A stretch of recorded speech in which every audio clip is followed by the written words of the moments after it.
എല്ലാവർക്കും നമസ്കാരം. ഒരിക്കൽ ഒരു വലിയ പട്ടണത്തിലെ ഒരു മൾട്ടി സ്പെഷ്യാലിറ്റി ആശുപത്രിയിലേക്ക് ഒരു മനുഷ്യൻ ഓടിക്കിതച്ച് എത്തി. മോഡേൺ ഡ്രസ് ധരിച്ചിട്ടുണ്ടെങ്കിലും അദ്ദേഹത്തിന്റെ നീണ്ടു വളർന്ന താടിയും മുടിയും ഒക്കെ കാണുമ്പോൾ ഒരു പ്രാകൃത ഭാവം തോന്നിക്കും.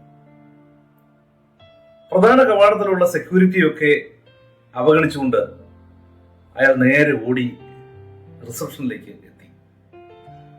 റിസപ്ഷനിലുണ്ടായിരുന്ന ഒരു മോഡേൺ ആയിട്ടുള്ള യുവതിയോട് അദ്ദേഹം ചോദിച്ചു, ഇതൊരു മൾട്ടി സ്പെഷ്യാലിറ്റി ഹോസ്പിറ്റൽ അല്ലേ?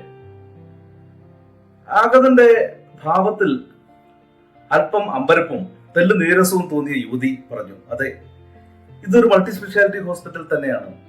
താങ്കൾക്ക് ആരെയാണ് കാണേണ്ടത്? ഏത് ഡോക്ടറെയാണ് കാണേണ്ടത്? അദ്ദേഹം പറഞ്ഞു, എനിക്ക് ചെവിയുടെയും കണ്ണിന്റെയും ഇടയിലുള്ള ഭാഗം ചികിത്സിക്കുന്ന ഒരു സ്പെഷ്യാലിറ്റി ഡോക്ടറെ കാണും. റിസപ്ഷനിസ്റ്റ് പറഞ്ഞു, ഇതൊരു വലിയ ഹോസ്പിറ്റലാണ്, 30ഓളം സ്പെഷ്യലൈസ്ഡ് ഡോക്ടേഴ്സ് ഉള്ള ആശുപത്രിയാണ്. ചെവിയുടെയും മൂക്കിന്റെയും തൊണ്ടയുടെയും ഒക്കെ ഭാഗം പരിശോധിക്കുന്ന ENT ഡോക്ടർ ഇവിടെ ഉണ്ട്. കണ്ണ് പരിശോധിക്കുന്ന ഒഫ്താൽമോളജിസ്റ്റ് ഇവിടെയുണ്ട്. പക്ഷേ ചെവിയുടെയും കണ്ണിന്റെയും ഇടയിലുള്ള ഭാഗം പരിശോധിക്കുന്ന ഒരു ഡോക്ടർ, അത്തരത്തിലൊരു സ്പെഷ്യലൈസേഷൻ ഇവിടെ ലഭ്യമല്ല. പക്ഷെ ആഗതൻ അങ്ങ് വളരെ വല്ലാതെ സംസാരിച്ചു. അദ്ദേഹം പറഞ്ഞു, ഇത് വലിയ മൾട്ടി സ്പെഷ്യാലിറ്റി ഹോസ്പിറ്റൽ അല്ലേ? ഈ പട്ടണത്തിലെ ഏറ്റവും വലിയ ഹോസ്പിറ്റലാണ്, നിങ്ങളത് പ്രൊവൈഡ് ചെയ്യാൻ ബാധ്യസ്ഥരാണ്. ആകെ ബഹളമായി. ഒരു വിധത്തിൽ സെക്യൂരിറ്റി അദ്ദേഹത്തെ അഡ്മിനിസ്ട്രേറ്ററുടെ ക്യാബിനിൽ എത്തിച്ചു. ഒരു നല്ല കൗൺസിലർ കൂടിയായിരുന്ന അഡ്മിനിസ്ട്രേറ്ററിന്റെ അടുത്തും ആഗതൻ തന്റെ ആവശ്യം ആവർത്തിച്ചു. ചെവിയുടെയും കണ്ണിന്റെയും ഇടയിലുള്ള ഭാഗം പരിശോധിക്കുന്ന ഒരു സ്പെഷ്യലിസ്റ്റ് ഡോക്ടറെ എനിക്ക് കാണണം. അഡ്മിനിസ്ട്രേറ്റർ അല്പം ഒന്ന് ആലോചിച്ചു. എന്നിട്ട് ശാന്തനായി ആഗതനോട് ചോദിച്ചു, എന്താണ് യഥാർത്ഥത്തിൽ താങ്കളുടെ പ്രശ്നം?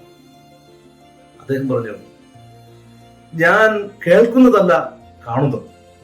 കേൾക്കുന്നതും കാണുന്നതും തമ്മിൽ വളരെയധികം വൈരുദ്ധ്യം ഞാൻ ഓരോ ദിവസവും കണ്ടുകൊണ്ടിരിക്കുകയാണ്. എൻ്റെ ചെവിക്കും എൻ്റെ കണ്ണിനും എന്തോ പ്രശ്നമുണ്ട്.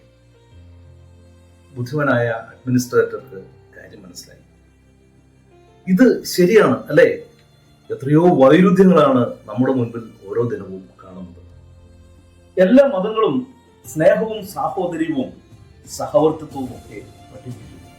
എന്നാൽ ആ മതത്തിന് വേണ്ടി തന്നെ ജനങ്ങൾ തെരുവിൽ ആയുധമെടുക്കുകയും നിരവധി പേർ തമ്മിലടിച്ച് മരിക്കുകയും ചെയ്യും. ജാതിയും വർണ്ണവും വർഗവും അതിനെതിരെയുള്ള സന്ദേശങ്ങൾ നമുക്ക് ആവോളം കേൾക്കുവാൻ കഴിയുന്നുണ്ട്. എന്നാൽ ജീവിതത്തിലെ ചെറുതും വലുതുമായിട്ടുള്ള ഓരോ തീരുമാനങ്ങൾ എടുക്കുമ്പോഴും ഇവയൊക്കെ നിർണായകമായ സ്വാധീനം. സ്ത്രീധനത്തിനെതിരെയുള്ള നിയമം നമ്മുടെ രാജ്യത്ത് പാസാക്കിയിട്ടുണ്ട്. സ്ത്രീധനം ചോദിക്കരുത്, വാങ്ങരുത്, കൊടുക്കരുത് എന്ന് നാം ഓരോ ദിനവും നമ്മുടെ ചുറ്റും കേൾക്കുന്നു. എന്നാൽ സ്ത്രീധനത്തിന്റെ പേരിൽ എത്രയോ പെൺകുട്ടികൾക്കാണ് വിവാഹം കാണാക്കനിയായി നിൽക്കുന്നതും എത്രയോ പെൺകുട്ടികളാണ് വിവാഹത്തിന്റെ പേരിൽ മരിച്ചു. ഇതൊക്കെ നമ്മുടെ ചുറ്റുവട്ടത്ത് നാം കാണുന്നത്, നാം കേൾക്കുന്നതല്ല കാണുന്നത്. ഒരുപക്ഷെ ഇവിടെയാണ് വാട്ട് ടു ടോക്ക് എന്ന ലീഡർഷിപ്പ് ചിന്തയുടെ പ്രസക്തി. നാം ഈ പറഞ്ഞ കാര്യങ്ങളൊക്കെ ആഗോള തലത്തിലോ ദേശീയ തലത്തിലോ ഒക്കെ ഉള്ള വലിയ പ്രശ്നങ്ങളാണ്. എന്നാൽ നമുക്ക് ചുറ്റുമുള്ള നമ്മുടെ അന്തരീക്ഷത്തെ, നമ്മുടെ പരിസരങ്ങളെ സുന്ദരമാക്കുവാൻ നമുക്ക് കഴിയും. നാം ഓരോരുത്തരും ഓരോ ലീഡേഴ്സാണ്. ഒരുപക്ഷെ തെരുവിൽ പിച്ചെടുക്കുന്ന ഏറ്റവും ചെറുതെന്ന് നാം ചിന്തിക്കുന്ന ഒരു മനുഷ്യൻ പോലും അദ്ദേഹത്തിന്റെ ഭവനത്തിൽ അദ്ദേഹം ഒരു പിതാവും കുടുംബനാഥനും ഒക്കെയാണ്. അതുപോലെ ഓരോ നിലകളിലും നാം ഒരു ലീഡർഷിപ്പ് നിലയിൽ ഉള്ള ആളുകളാണ്. നമ്മുടെ പരിധിയിൽ നമുക്ക് സ്വാധീനം ചെലുത്താൻ കഴിയുന്ന മേഖലകളിൽ നാം പറയുന്നത് ചെയ്യുന്ന ഒരു രീതിയിലേക്ക് ഒരു അന്തരീക്ഷം ഉണ്ടാക്കിയാൽ നമ്മുടെ പരിസരങ്ങൾ, നമ്മുടെ കുടുംബങ്ങൾ ഏറ്റവും സുന്ദരമാക്കുവാനായിട്ട് നമുക്ക് കഴിയും. മഹാനായ ലിയോ ടോൾസ്റ്റോയ് ഒരിക്കൽ പറഞ്ഞു, everyone thinks to change the world, but no one thinks to change himself. നമുക്ക് നമ്മളെ തന്നെ മാറ്റുവാനായിട്ട്, നമ്മുടെ പരിസരങ്ങൾ, നമ്മുടെ കുടുംബങ്ങൾ മനോഹരമാക്കുവാനായിട്ട് നമുക്ക് ശ്രമിക്കാം. നന്ദി, നമസ്കാരം.